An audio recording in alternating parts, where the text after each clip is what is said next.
Entonces, primero que nada, mucho gusto. Mi nombre es Liliana Correa, yo soy intensivista de Colombia. Sé que hay gente de todas partes, entonces, bueno, la idea es que vamos a hablar de la terapia de alto flujo a lo largo de la vida y tendríamos que empezar diciendo que la cánula de alto flujo es un sistema de soporte no invasivo y vamos a conocer un poco más de su mecanismo de acción desde la fisiopatología para entender las variadas indicaciones que hay y vamos a revisar la evidencia de las distintas, digamos, formas de utilizarla, que esto va a ser muy importante. Entonces, es un sistema de soporte respiratorio de tipo no invasivo que va a permitirnos dar una mezcla precisa de aire y oxígeno que supera pues obviamente todos los límites tradicionales y va a tener dos beneficios que los vamos a ir trabajando, que es la presión positiva dinámica en la vía aérea y la posibilidad de mejorar el espacio muerto generando un lavado de CO2 y obviamente va a tener un impacto directo sobre el intercambio gaseoso con otra, digamos, otra función muy específica que es la humidificación del aire y el calentamiento de estos gases medicinales, obteniendo una serie de beneficios que vamos a ir trabajando durante la sesión. Entonces, las máquinas o las cánulas de alto flujo existen distintas marcas, distintos tipos de terapia. Se pueden incluso adicionar cascadas a ventiladores mecánicos para utilizar con el mismo ventilador la posibilidad de utilizar la terapia de alto flujo, pero tal vez lo más importante es que cualquier dispositivo que ustedes o que en su institución vayan a trabajar tengan la posibilidad de administrar prácticamente un 100% de humedad relativa y el otro punto tal vez más importante es que logremos que den los flujos y que sean reales los flujos hasta 60 litros. Esto es lo más importante. Porque digamos que la fracción inspirada de oxígeno claramente es fundamental y hace parte de la terapia, pero lo que va a hacer el trabajo va a ser el alto flujo, es decir, el flujo va a ser todo el que nos va a generar este efecto tan importante y tan bonito que nos va a dar la terapia de alto flujo. Entonces, cualquiera de las marcas que ustedes tengan en sus instituciones debe incluir un blender, o sea, un mezclador de aire y oxígeno.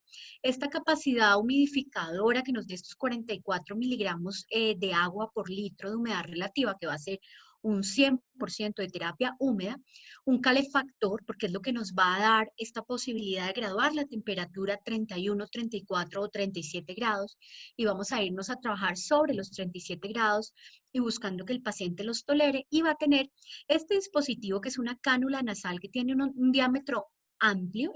Digamos que esta es la estructura fundamental de la terapia de alto flujo. No se puede trabajar si no tiene los dispositivos para cada una de las marcas y la manguera obviamente corrugada. Entonces, recuerden que el trabajo va a ser el flujo y lo que va a servir de la terapia de alto flujo es precisamente ese flujo y ese caudal de flujo continuo y constante es el que nos va a dar esa presión positiva en la vía aérea. Entonces, ¿cómo actúa, cómo nos sirve la cánula de alto flujo? Tiene varios mecanismos de acción. Vamos a hablar primero de la oxigenación. Y cuando hablamos de la oxigenación, tal vez el encanto que tiene la terapia es que el flujo, digamos, la FiO2 que yo estoy administrando y la fracción inspirada de oxígeno que estoy brindándole al paciente o a la paciente, prácticamente lo que yo programo va a ser exactamente lo mismo que yo podría medir en tráquea. Cosa que no sucede, por ejemplo, con una máscara facial de oxígeno, una máscara de no reinhalación, va a haber una pérdida de aire por fuera de la terapia y cuando yo utilizo entonces una terapia de alto flujo, esa fracción inspirada de oxígeno que yo elegí y que yo decidí ponerle al paciente va a ser prácticamente la misma que mediría en la tráquea, de tal forma que vamos a obtener una mayor confianza en ese oxígeno mezclado y en ese oxígeno administrado. Como les dije, ese flujo va a tener una capacidad de dar con boca cerrada una presión positiva dinámica en vía aérea que va a ser un efecto parecido al de PIB o CPAP y ese va a ser dependiente del flujo. Yo siempre, y aquí creo que lo veamos, lo más importante no es la fracción inspirada de oxígeno, va a ser el flujo y ese flujo va a ser el responsable de ese efecto antiatelectasia, ese efecto de presión positiva dinámica en vía aérea. Por eso, lo más importante es que lo último que uno retira es el flujo. El destete de la terapia de alto flujo es fundamental y si uno no hace bien ese destete de la terapia va a tener un fracaso muy importante y va a tener catástrofes y graves problemas en los pacientes. Entonces, esta presión va a llevar a que haya menos atelectasias y menor colapso alveolar y estas microatelectasias, este papel en las atelectasias es bien importante porque un alveolo abierto es un alveolo que sufre menos injuria inflamatoria. Entonces, esta presión positiva en las vías respiratorias va va a ser muy importante y va a ser, como les decía, en función del flujo. Y también va a depender si la boca está cerrada o la boca del paciente está abierta. Si el paciente tiene la boca cerrada, va a haber más presión positiva dinámica porque va a haber esa presión faríngea. Y si el paciente va a abrir la boca, vamos a tener es más ese beneficio en el lavado del CO2. Pero tal vez la parte más importante es que conforme yo voy aumentando el flujo en la cánula de alto flujo, por cada 10 litros que yo aumento, voy a aumentar o voy a generar una presión de PIP o CPAP equivalente de medio centímetro o de 1 centímetro, de tal forma que si yo tengo un paciente, pongámosle a 50 litros por minuto con la cánula de alto flujo, yo voy a estar ejerciendo al menos 5 centímetros de agua de ese PIP o CPAP que le estoy administrando al paciente. Entonces, esto es bien importante. Y el otro punto es la reducción del espacio muerto, porque los estudios con diferentes tipos de trazadores radioactivos han mostrado que conforme yo voy aumentando ese flujo, voy a tener menos espacio muerto. Aquí está, digamos, marcado el nitrógeno en el espacio muerto. Y lo que vemos con ese nitrógeno marcado es que conforme yo voy aumentando el flujo, ya 45 litros por minuto, miren cómo ha disminuido el espacio muerto traqueal. Y esto es otro de los beneficios. Y este beneficio de la depuración o del lavado del CO2, lo que llamamos el washout de CO2, ese washout se produce porque aunque mi objetivo es mejorar la oxigenación con esa terapia de alto flujo, vamos a lograr de manera indirecta un aclaramiento de ese CO2 por ese flujo que va a minimizar el espacio muerto y vamos a tener este beneficio indirecto en la depuración del CO2. Dentro de los otros beneficios de la terapia vamos a tener la humidificación y esto es muy importante porque el paciente va a sentir alivio en su disnea, va a estar más cómodo, más confortable y va a tolerar periodos más largos con la terapia. Y además, esta humidificación va a mejorar la función de los cilios desde la nariz hasta los bronquios y va a mejorar esa capacidad de expectoración del paciente, lo mismo que junto con la temperatura va a tener el paciente mejor manejo de secreciones y en caso, pues, de que no estemos en estos pacientes lábiles que tienen riesgo de intubación, podemos optimizar la vía oral. Y esto no lo vemos, por ejemplo, con la máscara de reservorio o con la máscara de no reinhalación, porque cuando el paciente le quitamos la máscara de no reinhalación para que coma, el paciente se desatura y aumenta el trabajo respiratorio. En cambio, con la terapia, si el paciente no tiene un riesgo inminente en las próximas 12 horas de intubación, podemos administrarle vía oral sin ningún problema. Dentro de las otras consideraciones fisiológicas a tener en cuenta es que ese flujo de oxígeno va a ser constante, cosa que a veces no logramos con otro tipo de fuentes de oxígeno, particularmente la máscara de no reinhalación, y esas altas fracciones inspiradas de oxígeno no se logran con otros soportes no invasivos. Entonces recuerden que ese caudal de flujo que va a ser el trabajo realmente de la terapia va a aumentar esa presión faríngea y la parte de ese efecto de flujo, ese efecto de PIP o CPAP, va a hacer que los alvéolos se mantengan abiertos y va a evitar las microatelectasias y por eso los pacientes, muchos de los que están con riesgo de falla ventilatoria, al mejorar estas atelectasias, el paciente mejora muchísimo y recuerden que el fenómeno de presión positiva va a ser con boca cerrada, mientras que el lavado de CO2 va a ser mejor con la boca abierta. No es que tengamos que indicarle al paciente que esté todo el tiempo con la boca cerrada o abierta, como él se sienta, y la terapia va a ser pues obviamente todo el beneficio. Como les contaba, puede haber ventiladores que tengan la cascada de alto flujo, puede haber varias marcas que hay en el mercado latinoamericano sobre terapia. El paciente puede hablar, el paciente puede comer, el paciente le queda más fácil expectorar, disminuye el número de sesiones de aspiración de secreciones y tal vez otro de los beneficios es que no nos toca quitar la terapia para la higiene bronquial si le van a hacer la terapia respiratoria o la rehabilitación pulmonar o si al paciente le van a hacer incentivo respiratorio, no hay que quitarle el oxígeno para que haga el incentivo o haga la PPI, sino que el paciente puede tener la terapia de alto flujo y puede tener todos estos beneficios. Entonces, ¿qué es lo que vamos a hacer? ¿Qué es lo que vamos a ver? Entonces, el alto flujo va a tener los siguientes objetivos. A nivel de la expiración, pues va a tener este efecto de presión positiva, generando una mejor, digamos, un número mayor de alvéolos reclutados y vamos a tener entonces, dependiendo del caudal de flujo, ese beneficio en el espacio muerto. Por otra parte, en la inspiración, lo que vamos a tener entonces es un mayor pico en el cual vamos a lograr que haya una oxigenación, digámoslo así, simétrica y un flujo que si bien no es desacelerante como el del ventilador, sí vamos a lograr que esas fracciones inspiradas de oxígeno lleguen a todos esos alvéolos que no están reclutados y se va a distribuir mejor ese volumen corriente espontáneo que tiene el paciente. Entonces, ese va a ser el beneficio del alto flujo, mejora la oxigenación y hay un beneficio indirecto de la presión de CO2 y esto va a llevar a que el paciente disminuya su trabajo respiratorio.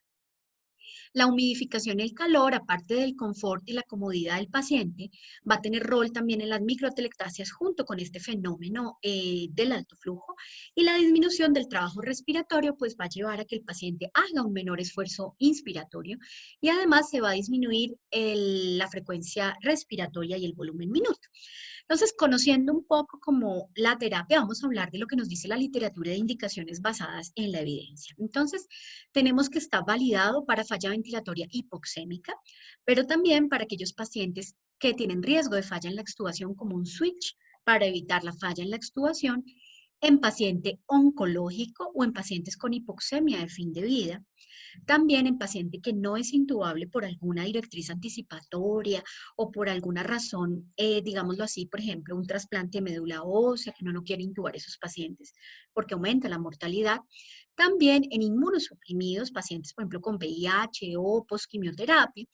Ya vamos a hablar de EPOC porque en EPOC tiene unas indicaciones, digamos, específicas porque realmente la terapia para EPOC va a ser la ventilación mecánica no invasiva, pero también para los pacientes de difícil weaning o difícil liberación ventilatoria y para aquellos que tienen falla en la extubación. Adicional a eso, en pacientes de cirugía de alto riesgo, cuando no deben tener periodos prolongados de apnea, para ciertos procedimientos como la fibrobroncoscopia, que ustedes saben que muchas fibrobroncoscopias terminan intubados, para paciente con insuficiencia respiratoria postoperatoria y en pacientes con vía aérea difícil como terapia de preoxigenación, como nos va a mostrar las guías canadienses que ahorita les voy a mostrar, y como preoxigenación en pacientes antes de la anestesia general. Entonces, digamos que indicaciones hay muchas, vamos a ver entonces cuáles están descritas y cuáles están basadas en la evidencia. Y paciente que va a cirugía cardiovascular, niños para el posoperatorio para evitar las intubaciones prolongadas del posoperatorio y en preoxigenación previa a la intubación en los pacientes que son coronarios, porque estos pacientes que van, por ejemplo, que tienen enfermedades troncoequivalentes y que no queremos que tengan apnea, pero de pronto tienen una vía aérea que no va a ser tan fácil, tendría esta posible indicación. ¿Qué guías hablan de la terapia de alto flujo? Básicamente la guía de la Organización Mundial de la Salud, la de la PAHO, la guía española, americana, chilena, la de Nueva Gales, la de Australia, Nueva Zelanda y, por ejemplo, en Colombia, la guía AMSI para COVID-19. Entonces, cuando hablamos de la evidencia frente a insuficiencia respiratoria aguda, el punto principal es recordar que cualquier paciente que vaya a terapia de alto flujo tiene que estar despierto y tiene que mantener el drive neurológico y el drive respiratorio. Si el paciente está somnoliento, ese paciente no es candidato a utilizar una terapia de alto flujo. ¿Y cuál sería el objetivo de utilizarlo en falla ventilatoria hipoxémica? Básicamente, pues resolver el problema de oxigenación y evitar la intubación orotraqueal del paciente, pero por otra parte, manteniendo ese equilibrio en no retrasar la intubación si el paciente la necesita. Y uno de los objetivos es mantener una saturación mayor de 90 y mantener esa capacidad residual funcional que permita un apropiado intercambio gaseoso a nivel pulmonar. Entonces, digamos que dentro de la evidencia para insuficiencia respiratoria hipoxémica tenemos el estudio de FRAD, publicado en 2015 en New England Journal of Medicine. Y este estudio básicamente se realizó en 23 centros, de los cuales 310 pacientes tenían insuficiencia respiratoria aguda. Y básicamente los aleatorizaron a 3 terapias. Uno que era la terapia de cánula de alto flujo, el otro, máscara de no reinhalación, y el tercero, ventilación mecánica no invasiva. Entonces, para falla respiratoria hipoxémica, el estudio de FRAD fue el primero, y dentro de los múltiples desenlaces que miraron fue el número de pacientes que requirió ser intubado al día 28. Y entonces vamos a ver qué es lo que encontró este estudio. Este estudio encontró, en cuanto a tasa de intubación, que estuvo menor en los pacientes con terapia de alto flujo, y en reducción de mortalidad 90 días también encontró menor mortalidad en el grupo de alto flujo. Entonces, los resultados de este estudio muestran en intubación a día 28 fue superior en el grupo de terapia de alto flujo. Y este no fue estadísticamente significativa, pero en los pacientes que tenían mayor compromiso de la oxigenación, con PAFI por debajo de 200, sí fue significativa estadísticamente. En cuanto a los días libres de ventilador, también hubo superioridad frente a la terapia de alto flujo, estadísticamente significativo, y también en pacientes con PAFIs por debajo de 200, y en mortalidad también estuvo a favor de terapia de alto flujo, pero a mortalidad tanto en la UCI como a mortalidad a 90 días fuera de la UCI. Entonces, digamos que este primer estudio fue el que mostró que le iba mejor a los pacientes con terapia de alto flujo que a los pacientes con ventilación mecánica no invasiva o con terapia de oxígeno convencional como Venturi y máscara de no reinhalación. Entonces, esta curva de Kaplan-Meier de sobrevida nos muestra que le fue mejor a los pacientes con terapia de alto flujo. Entonces, hubo mayor sobrevida en este grupo. Y con respecto a intubación, esta gráfica, en cuanto a la incidencia acumulativa de intubación, hubo menos necesidad de intubaciones al día 28 para el grupo de pacientes con terapia de alto flujo, o sea, mostró superioridad de la terapia. Y básicamente se encontró evidencia, año 2015, como les digo, en evitar intubación, menos días de ventilación mecánica y menor mortalidad. Este es un metaanálisis de estudios sobre terapia de alto flujo en falla ventilatoria hipoxémica y también comparaban las tres terapias: ventilación mecánica no invasiva, oxígeno, terapia convencional y cánula de alto flujo. Fueron en total 6 estudios que comparten en total, suman en total 1.892 pacientes analizables, y el desenlace que medía esta publicación, que es de 2017, fue requerir intubación orotraqueal. Y aquí nos mostró que en falla ventilatoria hipoxémica era mejor que el oxígeno convencional, o sea, era superior a Venturi y a máscara de no reinhalación, con un factor protector. Miren que el riesgo relativo era de 0,6, todo lo que está por debajo, el 1 sería un factor protector, y el intervalo de confianza no toca el 0, no toca el 1, perdón, aquí es 0,38 a 0,94, pero no hubo diferencia con ventilación mecánica no invasiva, o sea que era exactamente igual ventilación mecánica no invasiva contra y terapia de alto flujo, pero ambos eran superiores a la terapia convencional de oxígeno. Pero lo que sí mostró es que todos los estudios decían que para el paciente que estaba, digamos que la comparación entre ventilación no invasiva y terapia de alto flujo, la terapia de alto flujo era más cómoda y tenían menos adversos, particularmente relacionados con laceraciones de piel. Entonces, aquí está el análisis, está este mismo estudio primero que les conté, el de Frat, el de Hernández, el de Maggiore, y estos los vamos a ver ahorita también. Y básicamente, pues está a favor de la cánula de alto flujo, ambos estudios. Entonces, hay una cosa muy importante, que es que antes del 2015 la evidencia era controversial. Y parte de por qué la evidencia era controversial la publica el doctor Maskland y el doctor Roca, que son muy, muy importantes en la terapia de alto flujo europea y particularmente española. Y ellos hacen una revisión y se dan cuenta que cuando uno mira los protocolos detallados del uso de las diferentes publicaciones, los flujos eran muy diversos. Entonces ellos mostraban cómo, por ejemplo, el estudio de Park iniciaba con flujos de 35-40, el de Roca de 20-30, no sé cómo se pronuncia, Streams de 50-55, en los posoperatorios el de Corkley 35-40, el de insuficiencia cardíaca de Roca 40 litros y el de cuidados paliativos 35-40 litros, y que esta heterogeneidad en los flujos de inicio podría explicar que no fuera tan contundente los resultados positivos hacia la terapia. Y es por eso que desde 2016 el flujo meta al cual uno debe llevar de forma temprana al paciente son 60 litros, 50-60 litros. Entonces la idea es que uno, ya vamos a verlo en la titulación y particularmente en el protocolo de inicio y destete la doctora Isaki, es que el inicio, tan pronto uno decide iniciar la terapia, inicia con flujos 20-30 litros para llevarlo rápido en los próximos 10 minutos, una titulación rápida ascendente para llevar al paciente a 60 litros.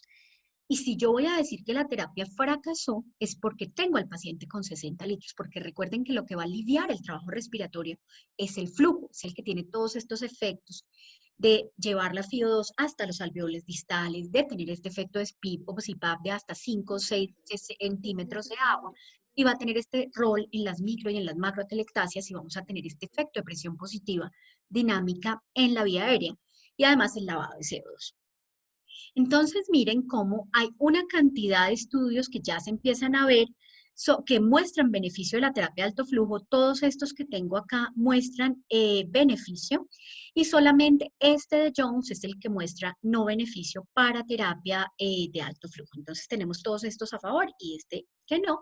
Y básicamente lo que se plantea es que la cánula de alto flujo disminuye la disnea, o sea, el trabajo respiratorio y a la sensación de disconfort que tienen los pacientes en falla ventilatoria, mejora la frecuencia respiratoria, mejora la saturación de oxígeno desde los 15 minutos de la aplicación y que no es inferior a la ventilación mecánica no invasiva. O sea, son similares, pero va a ser más cómoda la terapia de ventilación mecánica no invasiva y es muy eficaz en mejorar saturación de oxígeno. Por eso vamos a ver que los índices de performance de la terapia van a estar basados entonces en la SAFI y en la saturación de oxígeno. Y muchos estudios pues muestran menor mortalidad en UCI a 90 días, pero todos son muy claros en que si hay criterios francos de falla respiratoria no se debe retrasar la intubación. Pues esto sí es supremamente importante. Bueno, ¿qué más les cuento? Este estudio publicado ahorita el año pasado de Besnier 2019, publicado en Annals of Critical Care, es un estudio muy bonito de 34 unidades de cuidado intensivo francesas y básicamente ellos hacen como una encuesta, digámoslo así, un estudio descriptivo de lo que piensan los intensivistas frente al uso de la terapia de alto flujo. Es un estudio a 6 meses realizado entre finales del 2016 y principios del 2017 en el cual realizan una encuesta, pues digamos no validada, pero una encuesta muy descriptiva sobre uso en 235 intensivistas franceses y ellos dicen que casi el 60% usa de forma regular la terapia de alto flujo en la UCI. Y claramente, como es lo que tiene mayor evidencia, la mayoría mostraron una indicación para falla respiratoria hipoxémica y el 100% de los usuarios regulares, esta va a ser su mayor indicación. Pero ellos encontraron que había una diferencia entre ser un intensivista junior y ser un intensivista senior. Para ellos mostraron diferente forma de usarlo, diferente indicación y básicamente ellos en Francia, en estas sedes, empezaban a pensar en la terapia de alto flujo cuando el paciente tenía más de 6 litros minuto y que tenía el 40% pues, de los respondedores y el 40% de los respondedores cuando tenían más de 9 litros minuto y que iniciaban con una fracción inspirada de oxígeno de más del 50% y que trataban de llevar a los pacientes a más de 50 litros, pero que todos hacían un retiro heterogéneo de la terapia. Y esto es bien importante porque si yo retiro mal la terapia, es tan grave como si lo hubiera puesto mal. Esto lo tenemos que tener muy en cuenta. Entonces vemos cómo la evidencia nos dice que hay evidencia para insuficiencia respiratoria aguda y ya vamos a hablar un poquito de la insuficiencia respiratoria crónica y el uso en el EPOC crónico, pero realmente pues nos vamos a enfocar primero en la parte de la falla respiratoria hipoxémica. Y obviamente, conforme aparece el COVID, pues nos empezamos a preocupar si esta generación posible mayor de aerosoles respiratorios podría aumentar el riesgo de generar algún tipo de infección viral o bacteriana para el personal médico. Y este grupo también español, que también está el doctor Masclan y el doctor Roca, ellos hacen una cohorte en 2009 con influenza H1N1 y es un, digamos que es un grupo corto, 35 pacientes. Ellos mostraron que 5 pacientes fueron a terapia de oxígeno convencional, 20 a terapia de alto flujo, de los cuales 9 fueron exitosos y 11 sí requirieron ser intubados y obviamente los que requirieron ser intubados tuvieron mayor mortalidad y 10 de los pacientes requirieron por falla ventilatoria franca ser intubados inicialmente con una mortalidad del 20%. Entonces ellos consideraron que la mortalidad en el grupo que se intubó después del fracaso de la terapia de alto flujo versus la ventilada fue muy similar realmente en los dos grupos. Pero lo más importante es que hubo 45% de éxito en evitar intubación traqueal para ese grupo, no aumentó mortalidad y lo que sí encontraron era que los pacientes que no iban a responder a la terapia fueron evidentes en las primeras 6 horas de ponerlo, o sea que no retrasó la intubación y ninguna persona del grupo de salud fue infectada con influenza H1N1. Ahí pues obviamente este estudio es muy chiquito y pues estamos hablando de que fue hace 11 años esta publicación, pero es bonito como digamos, ellos sí ven que el que va a fracasar fracasa temprano. Y aquí, pues básicamente vamos a ver que hay publicaciones importantes sobre neumonía y SDRA y las vamos a ir trabajando durante la sesión. Esta puesta al día, que creo que ustedes también la mandaron al grupo de forma internamente, que pues es de ustedes allá en Argentina, claramente muestra que hay indicaciones para falla ventilatoria hipoxémica, para falla respiratoria hipercápnica, y ahí tendría dos indicaciones: para descanso de los ciclos de ventilación mecánica no invasiva, para que el paciente no pase terapia convencional y no haga fracaso de la ventilación mecánica no invasiva, también para que pueda comer, hablar, estar en la visita con su familia en estos periodos de descanso de la ventilación mecánica no invasiva, y para aquellos que no la toleran. Esta tal vez es una de las indicaciones más comunes, porque uno lo que suele hacer cuando un paciente no la tolera es sedarlo un poquito, ponerle dexmedetomidina o alguna otra cosa y forzarlo a que tenga la terapia no invasiva, pero pues tendríamos esta indicación. Y ahorita les voy a mostrar que también hay unas publicaciones con paciente para uso en casa para disminuir las exacerbaciones de POC y para disminuir las recaídas de POC, y obviamente que hay otras indicaciones que las vamos a ir trabajando. Esta publicación es bonita, se la recomiendo que la lean. 2018 es una revisión sistemática de las publicaciones, y de aquí tal vez lo más importante es estos tres metaanálisis, el de Ni, el de U y el de Monroe Somerville. Y son publicaciones muy bonitas porque nos confirman como el beneficio en falla ventilatoria hipoxémica comparado con oxigenoterapia convencional y con ventilación mecánica no invasiva. Y realmente lo que sí se ve es que mejora la frecuencia respiratoria, mejora un poquito el trabajo. La PAFI también mejora con respecto a la terapia convencional. Es similar en ventilación mecánica no invasiva, pero con algunos beneficios, digamos, como de comodidad para el paciente. No afectó el CO2 en este grupo y no afectó la estancia en cuidado intensivo. Y la publicación de Monroe lo que nos muestra es que, digamos que es muy similar a otra terapia, pero es mejor tolerada. Y básicamente, este metaanálisis que nos describe estos tres casos, por ejemplo, el metaanálisis de Ni tiene 18 estudios, 3.881 pacientes, el de U, 6 estudios, 1.892 pacientes, y el de Monroe, 9 estudios, 2.500 pacientes. Encontrando que, digamos que son equiparables a la ventilación mecánica no invasiva, que es superior en tasa de intubación versus la oxigenoterapia convencional.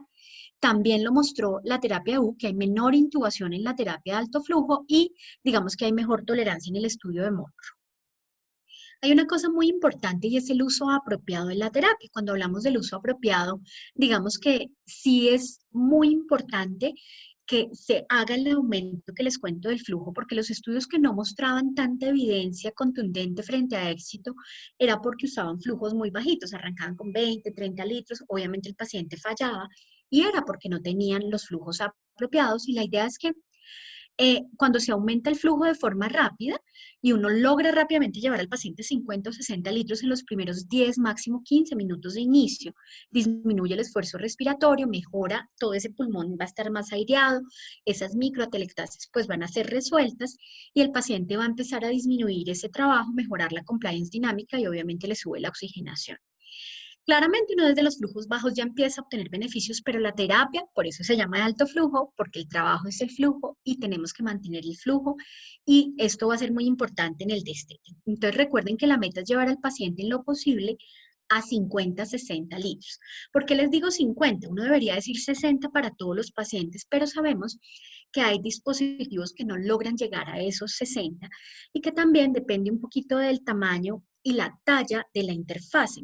Existe la talla S, M y L. Realmente llegar con talla S a unos 60 litros es muy difícil. Realmente eso se logra con talla M o talla L, pero sabemos que a veces si hay una de las tallas, no hay todas las tallas, y que también el rostro del paciente a veces es más delgadito o menos delgadito.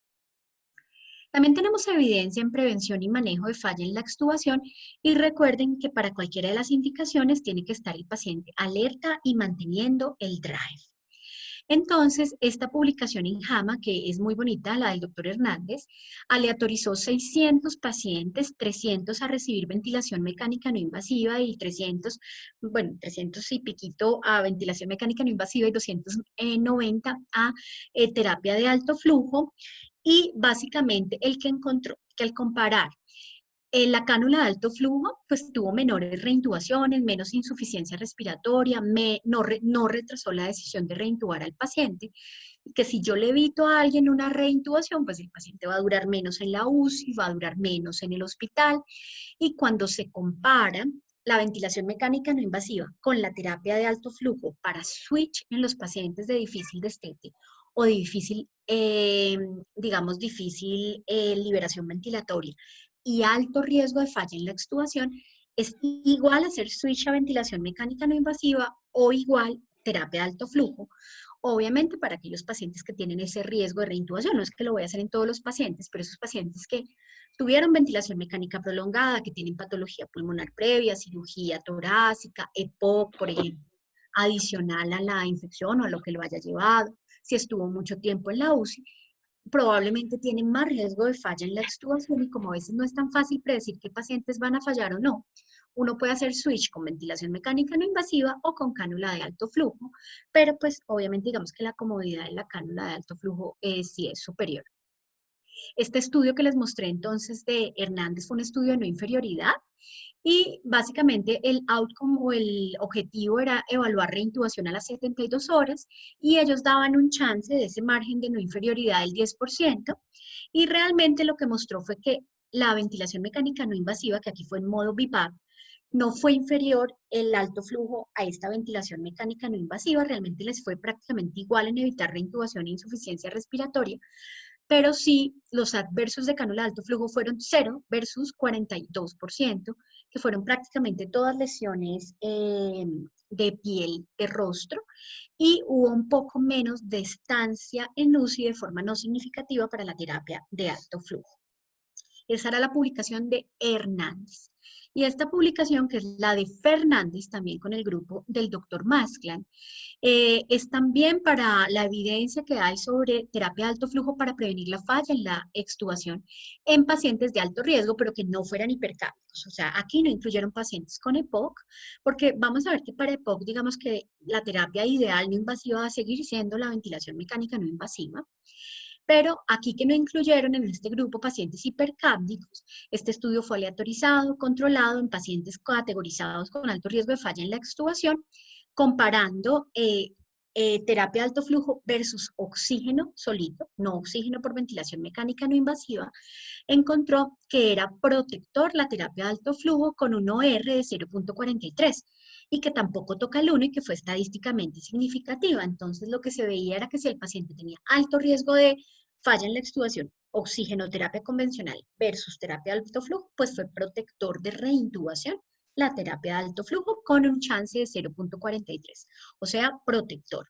Pero también encontraron que si el paciente tenía una neoplasia o tenía cáncer, tenía más riesgo de hacer falla en la extubación y que este fue el subgrupo que más se benefició de la terapia de alto flujo. Entonces, este subgrupo de pacientes pues también es importante porque entendemos que, digamos que esta terapia no es solo tener el equipo, sino que hay que tener los consumibles, hay que tener el circuito, hay que tener la narina y que estos por paciente hay que cambiarlos cada 7, 8 días.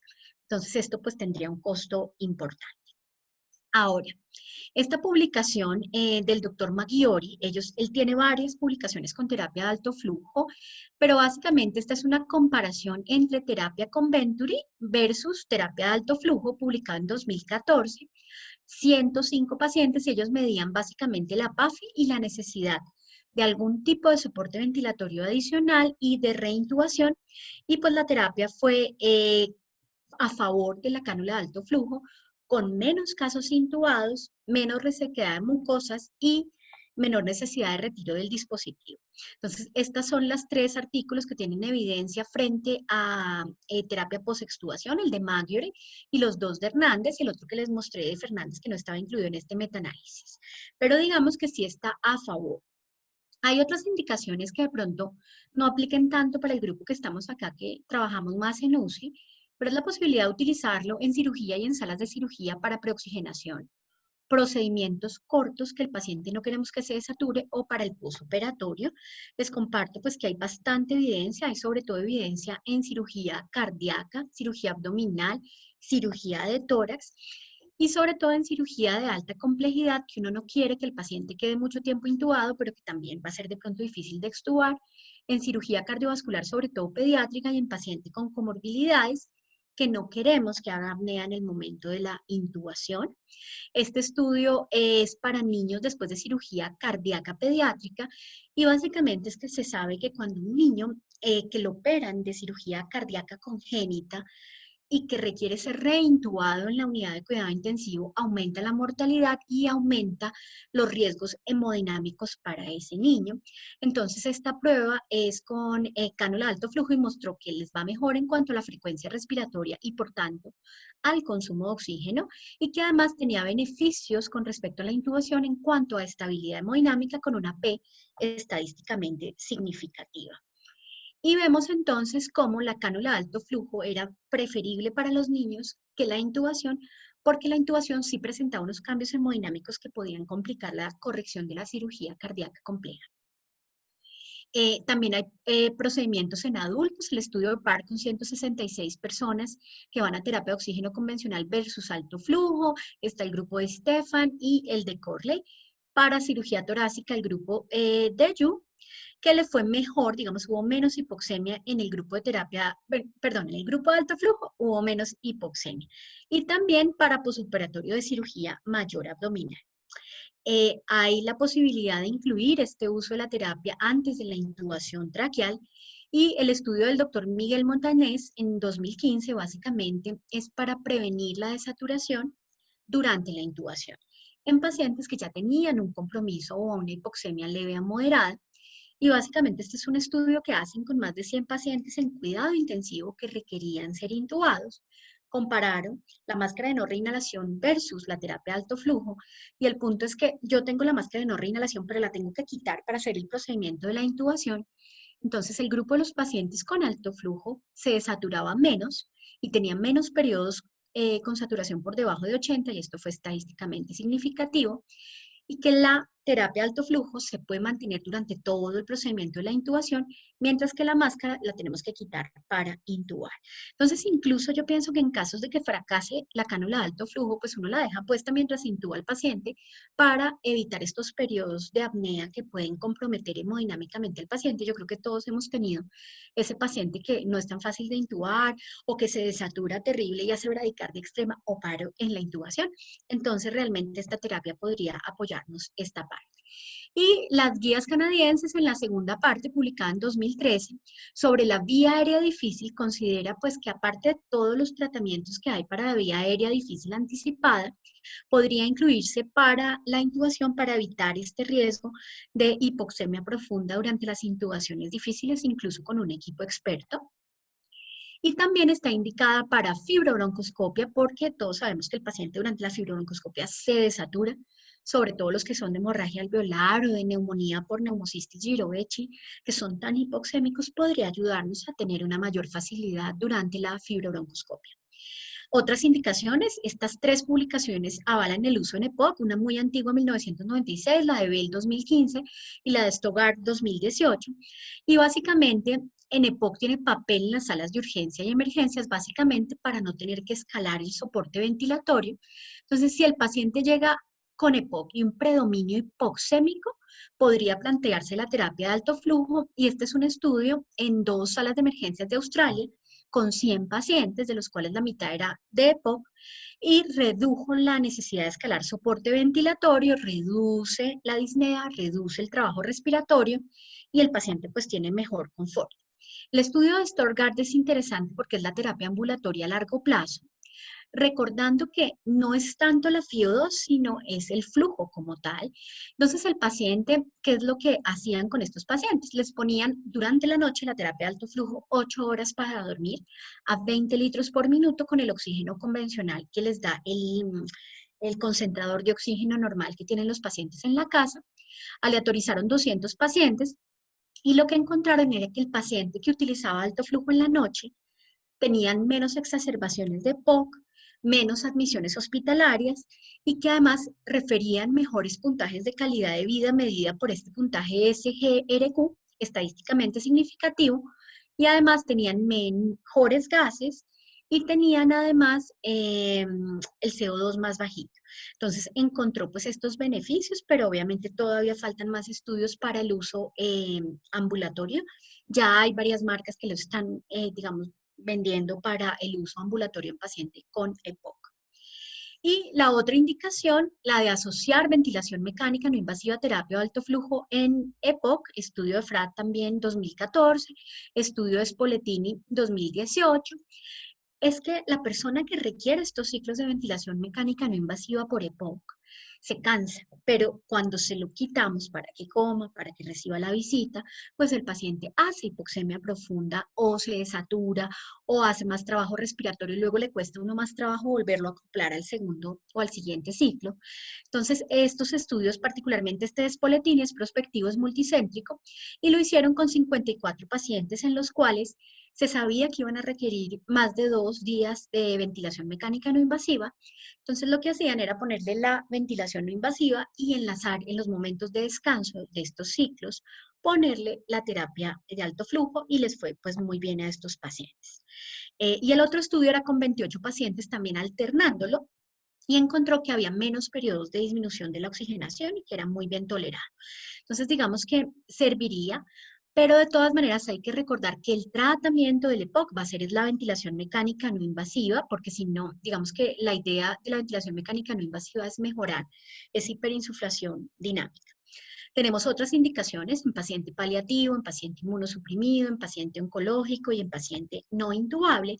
Y toda esta es la publicación que hay sobre beneficio en esta población inmunocomprometida, post-trasplante, de malignidad hematológica, de trasplante pulmonar, el grupo del doctor Roca.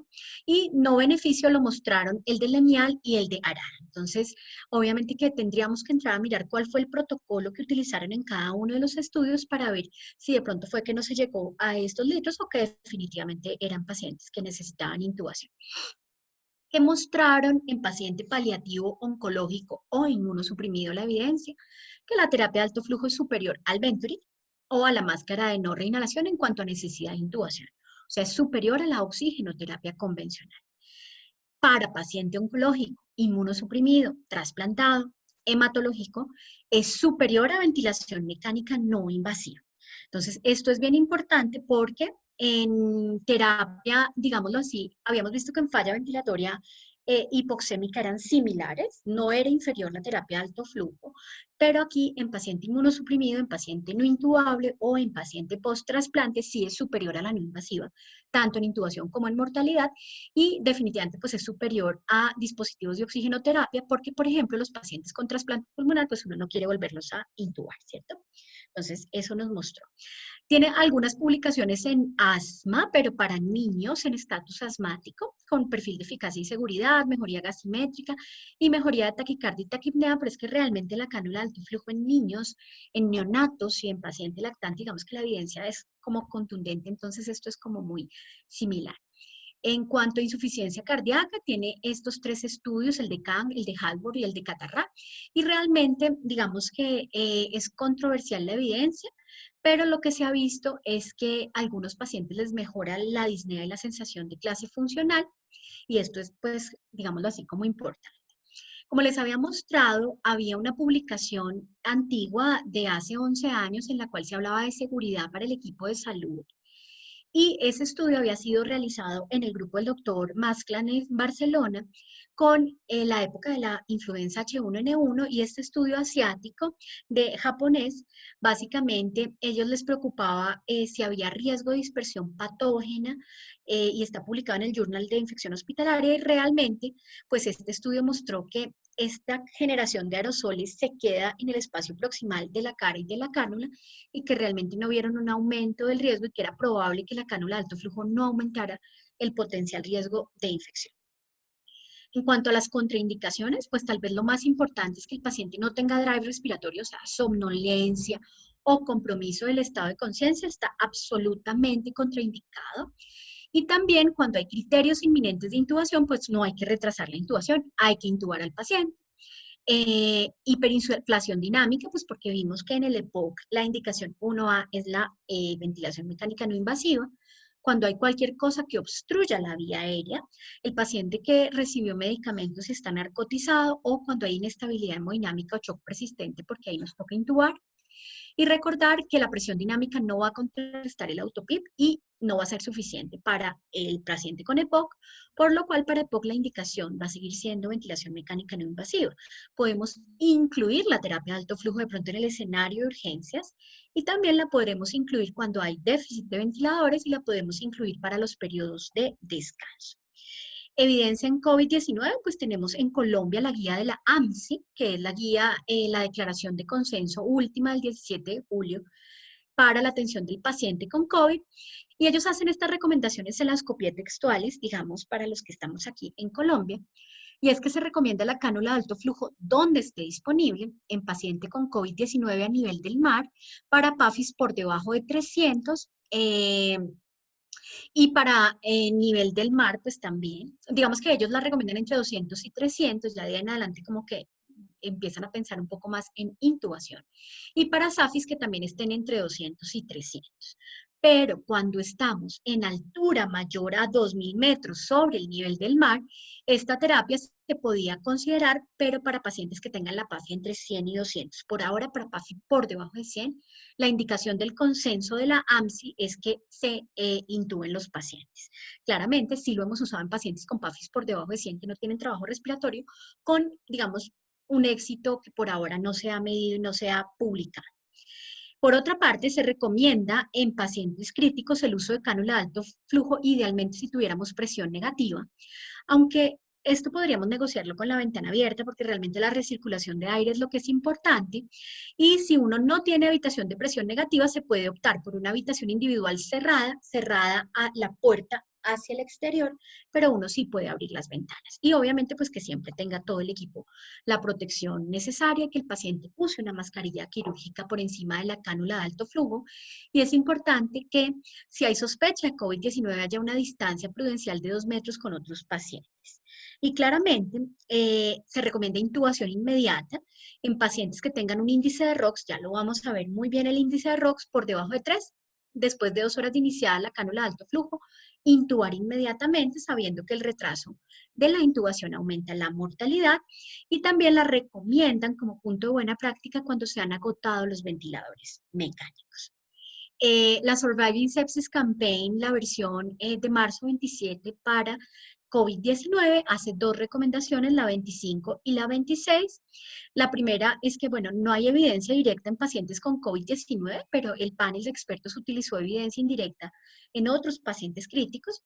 Y realmente lo que dice son estas dos recomendaciones, que aunque la evidencia sobre mortalidad y duración de la estadía no es tan fuerte, sí hay reducción en la necesidad de intubación como un hallazgo importante, sobre todo en las perspectivas de pandemia como COVID-19, donde las camas de UCI y los ventiladores pueden estar limitados, entonces le abre esta puerta a la terapia y realmente en estudios previos que habían evaluado contaminación ambiental bacteriana, la terapia de alto flujo tenía un riesgo muy similar a la terapia de oxígeno convencional, o sea que sí es más segura de lo que al principio nos plantearon, porque recién inició la pandemia, salieron 2 o 3 guías, una americana, dos americanas y una europea diciendo que no por el riesgo de aerosoles, pero realmente era que estábamos pues en una, digamos, una circunstancia incierta.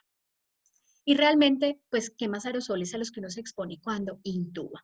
Y la CEMIU, que es la guía de la Sociedad Española de Medicina Intensiva y Cuidado Crítico Cardiovascular, hace esta recomendación y considera que se puede utilizar la terapia de alto flujo siempre y cuando hagamos una muy buena monitorización del paciente, tengamos claro si nos toca intubarlo, ellos también incluyen la ventilación no invasiva y la mascarilla convencional, pero claramente evaluar el fracaso precoz, el riesgo y intubar apropiadamente a los pacientes. Entonces, esta era como la primera parte de la charla y la segunda parte va a estar enfocada a cómo la aprendemos, cómo la programamos, cómo sabemos si nos está sirviendo. Yo no sé si aquí vamos a seguir en esta misma sesión o de pronto nos vamos a salir a otra sesión. Doctora, el Zoom está ilimitado, profe. ¡Ay, estamos ilimitados! Qué bueno, no sabía. Maravilloso. Entonces vamos a seguir con esta segunda sesión si no están muy cansados. Entonces, y cansadas. Entonces, eh, digamos que ya conociendo pues la evidencia que hay, sabemos que la cánula de alto flujo también va a funcionar como una prevención del Billy y una prevención del SIL. Eso lo hablamos en la sesión pasada, que cuando uno intubaba a un paciente, el paciente iba a tener injuria pulmonar inducida por el ventilador y que cuando no lo intubábamos, el paciente iba a tener injuria pulmonar autoinfligida o si estaba intubado y seguía peleando con el ventilador o estaba desacoplado, pues iba también a tener esta injuria pulmonar autoinfligida, ¿cierto? Entonces habíamos hablado que el PILI, que era el daño inducido por la ventilación, era todo este volutrauma, barotrauma, atelectrauma, biotrauma, toxicidad por oxígeno y el tan importante ergotrauma, porque estábamos sometiendo ese pulmón a unas fuerzas exógenas en las cuales se incluía el estrés, que es esa tensión de la fibra por unidad de área, el strain, que era la deformación o la elongación de la fibra con el ventilador, y el stretch, que es el estiramiento. Entonces, si yo me evito intubar a un paciente, pues obviamente evito el PIL, ¿cierto? ¿Por qué? Porque también voy a disminuir estos fenómenos de mecanotransducción y de inflamación biológica que va a contribuir en el SDRA. Y por otra parte, sabemos que este ergotrauma inducido por el ventilador va a hacer ese daño tisular y toda esta respuesta biológica que se presenta por todas estas fuerzas mecánicas que yo aplico en el parénquima pulmonar. Pero por otra parte, este daño pulmonar autoinfligido o infringido por la persona, este PESIL, que estamos hablando tanto de él, es un daño involuntario cuando la persona está con esa falla respiratoria, que está ahogado pidiendo aire.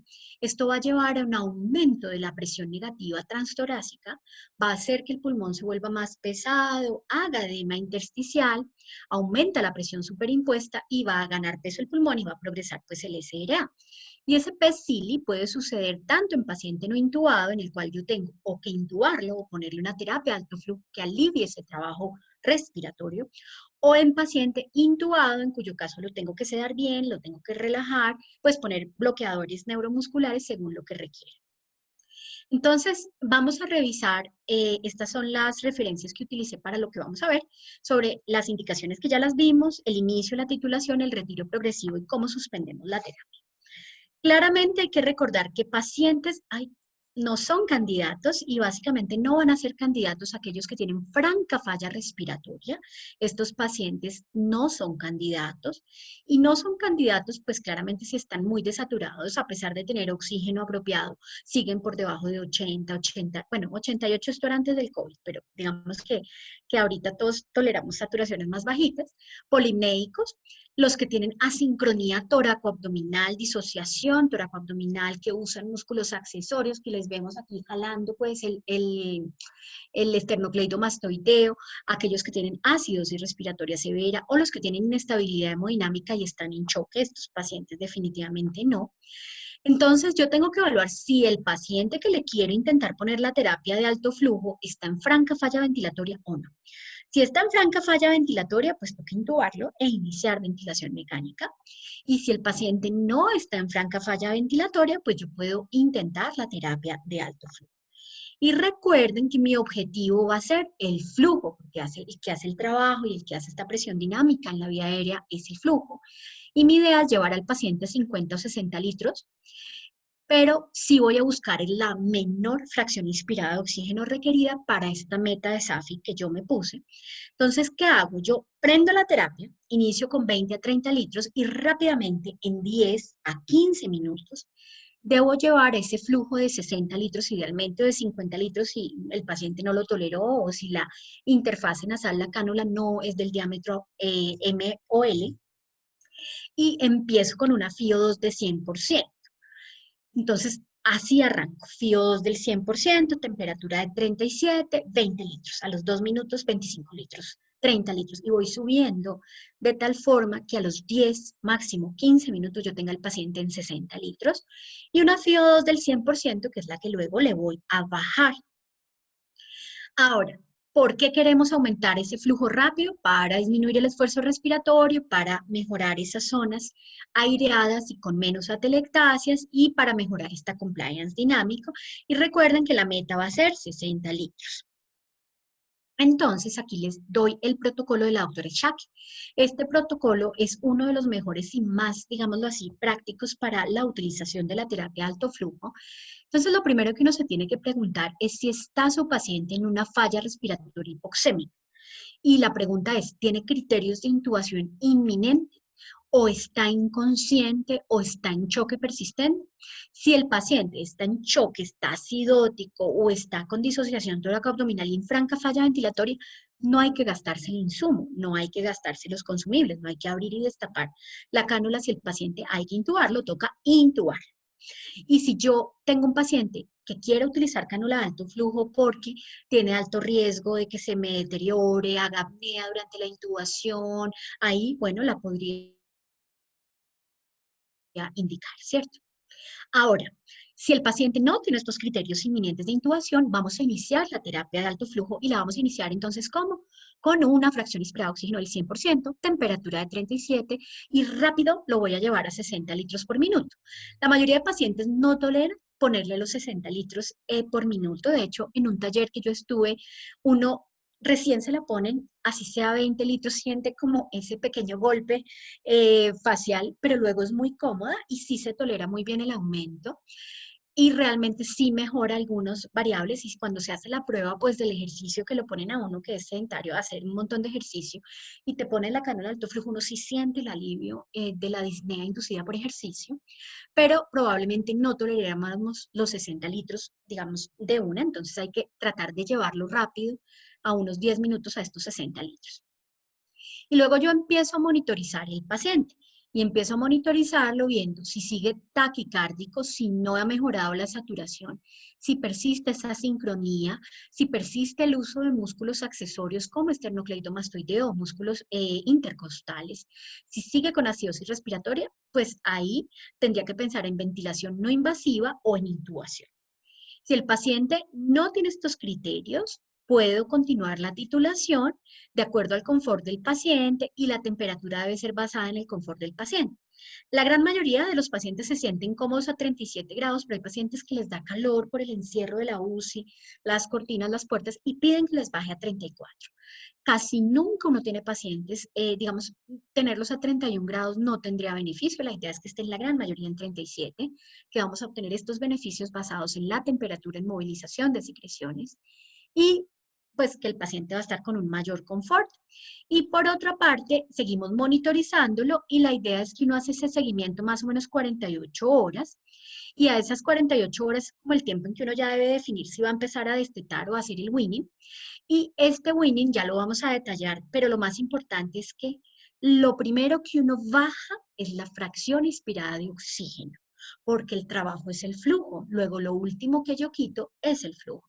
Entonces el paciente está bien, pasaron 48 horas, no tocó intubarlo, va muy bien, o pasaron 72 horas, habrá pacientes más frágiles que requieran más días y ya vamos a empezar a destetar. Empiezo a bajar fracción inspirada de oxígeno despacito. Cuando llego a una FIO2 del 40%, ahí puedo empezar a bajar el flujo, no antes.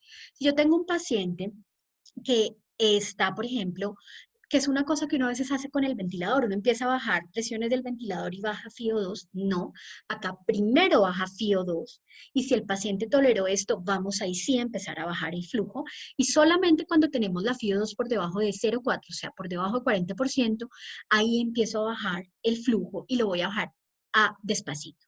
5 litricos, 5 litricos, 5 litricos. Esto es muy importante porque si yo bajo rápido el flujo, mejor dicho, el paciente va a ser terrible porque además va a hacer súbitamente trabajo respiratorio y ya no va a responder tan bien. Entonces recuerden, inicio con una fracción inspirada de oxígeno al 100%, un flujo de 60 litros, temperatura de 37 y monitorizo.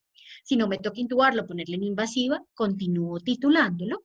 Y la idea es que yo voy a buscar el flujo que necesita el paciente para mantener un patrón respiratorio tranquilo, 25 a 30 litros por minuto, con una temperatura basada en el confort del paciente y entre las 48 y 72 horas miro si el paciente ya está para liberar. Depende del paciente, porque en la era COVID definitivamente vamos a ver cómo las publicaciones del próximo año van a decir paciente con 14 días de cánula de alto flujo exitosa, paciente con PAFI de 60, cánula de alto flujo 10 días exitosa. ¿Por qué? Porque pues obviamente COVID es un reto adicional que ha mostrado que hay patologías profundamente hipoxémicas, pero que si uno logra manejar esa hipoxemia, el paciente de pronto no haga tanto digamos, como tanta complicación. Y también, tal vez los casos que yo he visto más exitosos son los de pacientes con neumonía por neumocistis girovechi, que son pacientes muy hipoxémicos, pero que responden divinamente bien al corticoide, a la cánula alto flujo y al Bactrim, pues al trimestoprim sulfa, y mejoran dramáticamente estos pacientes incluso con PAFIs por debajo de 90-80.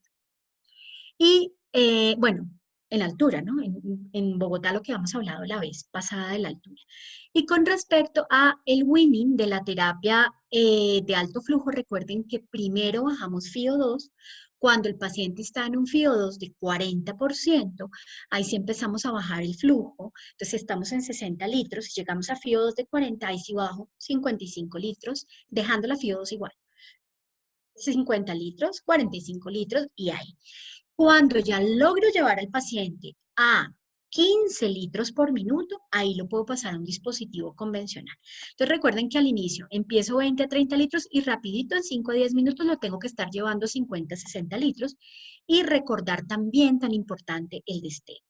La temperatura, como les digo, 34 a 37, flujo de 50 a 60 y FIO2 al inicio al 100%, pero tan pronto puedo lo llevo al mínimo FIO2, porque acuérdense que hay toxicidad por oxígeno, y lo debo llevar al mínimo FIO2 para lograr la meta de saturación que yo me puse.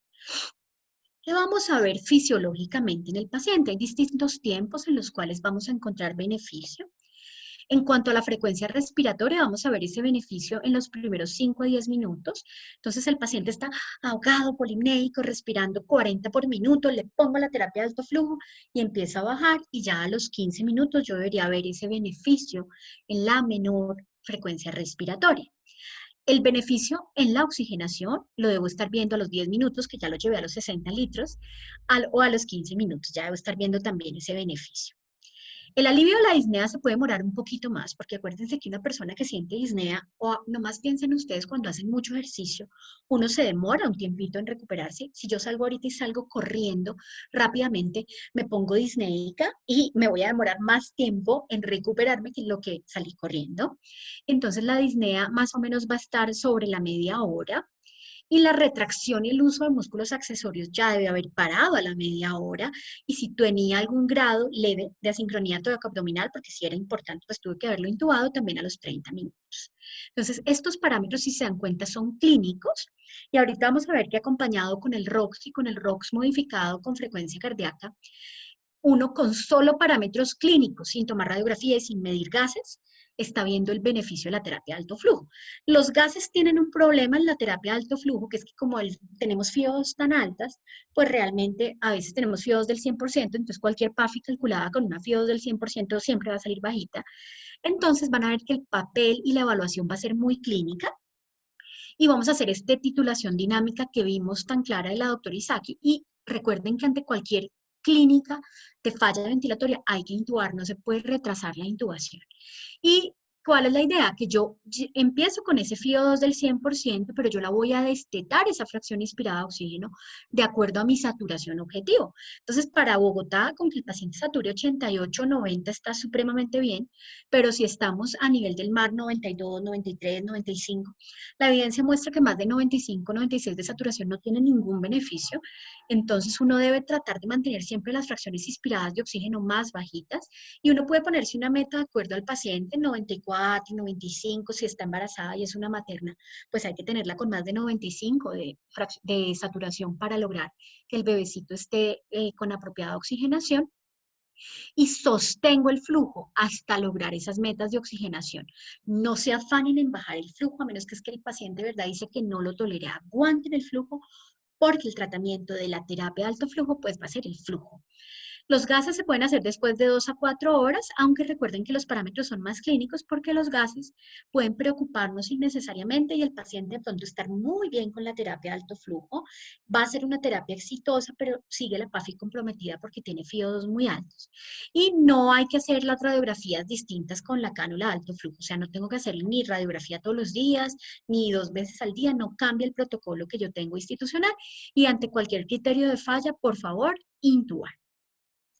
¿Cómo va a ser el retiro? El primer retiro es que el paciente esté mejor, porque si es una neumonía, pues también va a necesitar el antibiótico que module la respuesta a la infección y que vaya bajando ese trabajo respiratorio, ¿cierto? Que vaya bajando ese esfuerzo físico que tiene el paciente. ¿Y cuándo empiezo a destetar? Cuando logré esa FIO2 del 40%. Yo sé que de pronto estoy siendo un poquito intensa con esto, pero es que yo sí he visto muchos retiros muy acelerados de la terapia de alto flujo con malos desenlaces y malos resultados. Entonces, cuando llegamos a 0,4 o a 40% de la fracción inspirada a oxígeno, empiezo a destetar ese flujo y luego si voy bajando de forma progresiva cada 5 litros y cuando llego a 15 litros, llevo al paciente a oxígeno suplementario ya convencional. Entonces, recuerden que el trabajo es el flujo, que lo último que retiro es el flujo. Vuelvo a repetir, destete primero la fracción de oxígeno y luego el flujo, de acuerdo a las metas de saturación para cada paciente. Si es un paciente adulto mayor que tiene enfermedad parenquimatosa pulmonar, pues probablemente una saturación a veces de 88% es muy bueno.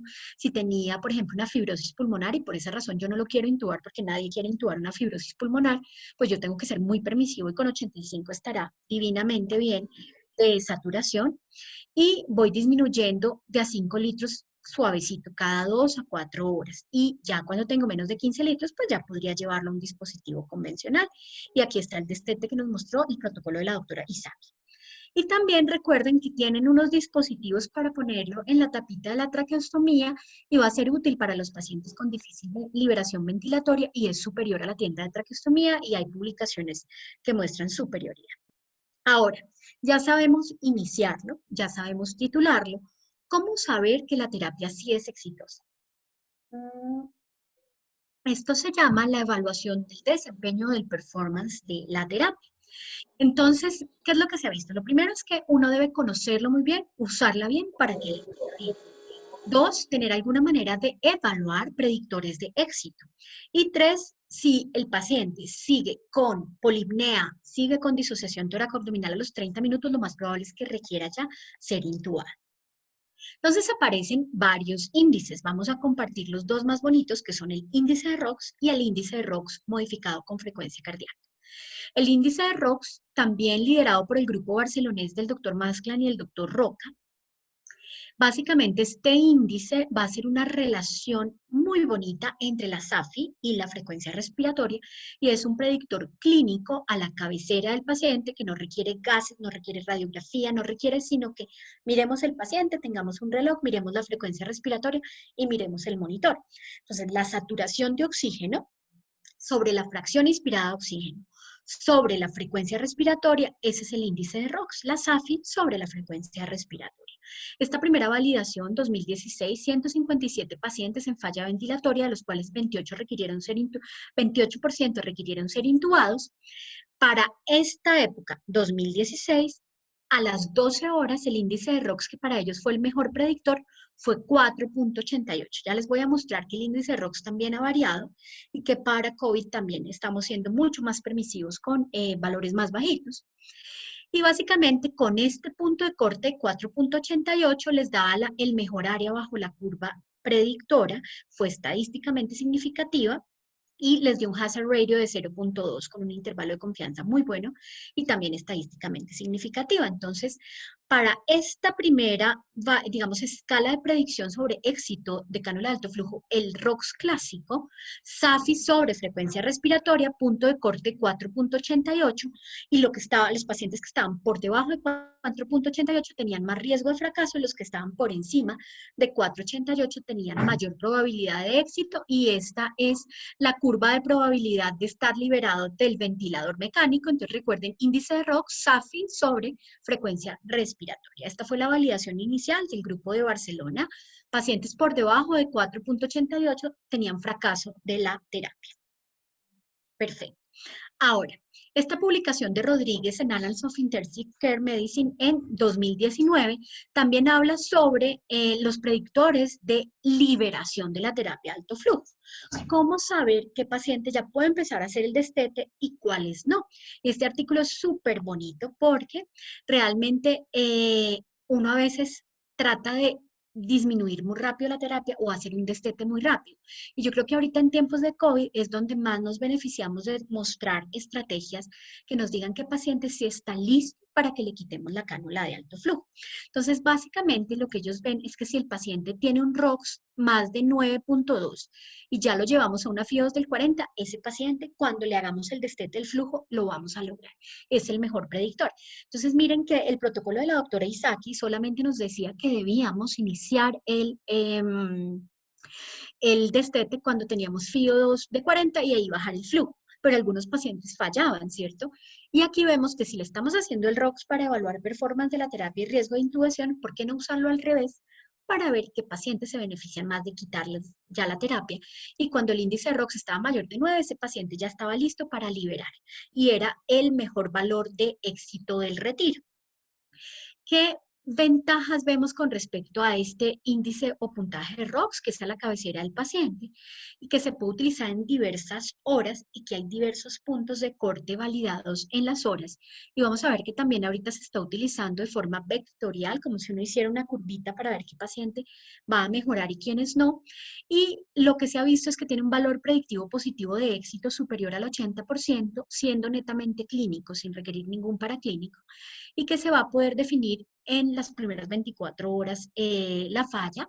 Tiene varios puntos de corte en las primeras 12 horas y además nos sirve para optimizar la decisión de intubación. Entonces, miren, cuando se usa en las primeras 12 horas, este estudio nos mostró que, por ejemplo, en las primeras 2 horas, si el ROX estaba por debajo de 2.8, fracasaban, había que intubar al paciente. Miren que la guía AMSI colombiana nos dice que por debajo de 3 hay que intubar al paciente. Entonces vemos que, miren que estos valores ya son predictores de fallo. A las 6 horas, 3.47. A las 12 horas, 3.85. Estos valores son por debajo de los valores que planteaba el estudio inicial del doctor Masklan y el doctor Roca, pero miren cómo si uno tiene un paciente que a las 2 horas sigue con un ROX por debajo de 3, probablemente toque intubarlo, y si está por debajo de 8.5, eso ya es predictor de fracaso, hay que intubarlo. Y usaría esta interfase que utilicé y que destapé para mantenerlo a flujo máximo FIOS del 100% mientras lo intubo para evitar esa apnea y ese paciente lo intubo de una forma más segura y luego guardo los consumibles en una bolsita y los puedo utilizar cuando lo vaya a extubar para que también este paciente no vaya a fallar en la extubación. Entonces, si les falla o fracasa la terapia, no botar los consumibles que se pueden utilizar para el momento de la extubación. Y miren cómo a las 12 horas está en 3.85, pero es un valor por debajo del 4.88 mostrado inicial. Y aunque el valor predictivo es del 80%, miren que la especificidad cuando están por debajo de estos valores es casi del 99% para requerir intubación. Entonces, este es el límite inferior de lo que podemos tolerar, pero es muy bueno para definir a quiénes vamos a intubar. Y claramente, esta misma publicación nos dice que si tiene más de 4.88 a las 12 horas, tranquilos que la terapia va a ser un éxito. Entonces, es muy interesante. Bueno. Aquí también pues hay esta publicación. Bueno, esta ya se las había mostrado que era la de predictores de liberación exitosa de la terapia, que esta fue evaluada por 2 años, 421 pacientes. Fue el que les mostré que si el paciente tenía más de 9.2 con una FIO2 del 40 era el mejor predictor para ya quitarle la terapia de alto flujo. Entonces, así como usamos el ROX para fallo, también utilicemos el ROX para éxito y también para saber cuándo podemos ir destetando al paciente. Este es un estudio bonito del doctor Maurice, un estudio también del año pasado en Journal of Critical Care, en el cual se habla sobre cómo fisiológicamente funciona este flujo en la mejoría del índice de ROX. Y ellos básicamente lo que proponen es que se haga este reto de flujo alto y de flujo súbito en 20 minutos, llevar al paciente muy rápido de 30 litros a 60 litros para ver cómo aumenta el ROX. Y los pacientes que sí les mejora el ROX, o sea que son respondedores a este reto de aumento de flujo, esos pacientes probablemente no toque intubarlos, mientras el paciente que yo llevé de 30 litros a 60 litros y siguió con el mismo ROX, pues es un predictor de que toca intubarlos. Y este es el estudio vectorial que les mostré. Este estudio también es del año pasado, básicamente en el cual dicen, bueno, el ROX hay que verlo como su comportamiento en el tiempo, no como un parámetro estático, sino como todo en UCI que debe ser dinámico. Y lo que ellos plantean es hacer como una curvita en el tiempo de cómo está el ROX para ver el paciente en qué área se mueve. Y si se mueve más por este cuadrante con un ROX bajito, en el paso del tiempo, que generalmente va a estar por debajo de 4,88, ese paciente pues va a fallar y toca intubar. Entonces lo que ellos plantean es que uno llevara como una curva de tiempo y de ROX y que pudiera ser como este componente vectorial tan importante. Entonces, esta publicación, como les digo, es del año pasado, julio del 2019, y plantean básicamente la utilización del ROX, pero dinámico, como medirlo, pero no solo uno tenerlo en la mente, sino trazarlo en una curva, y si el paciente se mantiene en ese trazado por debajo de 4,88, es un paciente que va a fallar. Y por último, esta publicación que nos habla sobre éxito o falla de terapia de alto flujo, entonces es muy bonito porque el título dice, el índice de ROX es bueno, pero el índice de ROX modificado podría ser mejor. Entonces nos habla de que, hola, sigo por acá, ya. Entonces nos habla básicamente de la SAFI y de incluir a esta SAFI la frecuencia cardíaca y se llama el ROX modificado o el ROX Heart Rate. Este es el nombre actual de este índice de ROX y a mí me parece muy fisiológico. Es una propuesta asiática publicada este año por el doctor Go y básicamente lo que dice es que la taquicardia es un excelente predictor de que el paciente va mal y todos lo sabemos. Y si el paciente con la terapia de alto flujo persiste taquicárdico, probablemente todavía está con componente hipoxémico. Claramente, pues hay otras causas de taquicardia, choque, fiebre y otras cosas, pero que este ROX, cuando se modifica con frecuencia cardíaca, va a ser aún mejor. Y sabemos que entonces el ROX era la SAFI sobre la frecuencia respiratoria y el ROX Heart Rate va a ser SAFI sobre frecuencia respiratoria sobre frecuencia cardíaca por 100, o sea, ROX sobre frecuencia cardíaca por 100. Y este estudio nos muestra o sugiere que la taquicardia es inversamente proporcional a la posibilidad de éxito de la TAFO y que a las 10 horas, si yo le hago el ROX, ese paciente tiene 5,8, pero si le hago el ROX Heart Rate, ese mismo paciente va a tener 6,8, aunque los valores son distintos y básicamente esta es la curva como de predicción que le hacen a este ROX Heart Rate. Este es el único, bueno, hay dos artículos que hablan sobre esta prueba, pero básicamente lo que nos mostraba, ay, no traje la diapositiva, bueno, es que con este ROX Heart Rate realmente hay una variabilidad también en las horas y que si, por ejemplo, uno tiene a 2 horas un heart rate por encima de 6,8, lo más probable es que sea exitosa la terapia. Lo mismo, si a las 10 horas está por encima de 6,8, es lo más probable que esté exitosa. Entonces, el valor que le dieron de punto de corte fue 6,8 para éxito y para el ROX convencional era 4,88 para éxito. Y entonces, para terminar, recuerden que en insuficiencia respiratoria franca hay que intubar al paciente y tendremos que tomar medidas de prevención activa de la injuria pulmonar inducida por el ventilador, pero que si el paciente no tiene esa insuficiencia respiratoria franca, tenemos la opción de la terapia de alto flujo, pero que el éxito depende también del uso apropiado y adecuado de la terapia. Vamos a encontrar alivio muscular, vamos a encontrar menor trabajo respiratorio y estos beneficios adicionales del efecto PIP, el menor espacio muerto, que es más cómodo, que el paciente tiene menos secreciones, que hay una apropiada reexpansión alveolar, menos atelectasias y además que vamos a evitar esta injuria pulmonar autoinfligida, este llamado PECILI, y esto pues obviamente va a ser benéfico para el paciente. Recuerden que la evaluación de la performance podemos hacerla con el protocolo de la doctora Isaki, que tenemos el ROX y que tenemos el ROX modificado. El ROX Index está totalmente validado. Faltan estudios con respecto al ROX Heart Rate sobre su valor predictivo positivo y valor predictivo negativo frente a éxito y fracaso. Si no los agoté,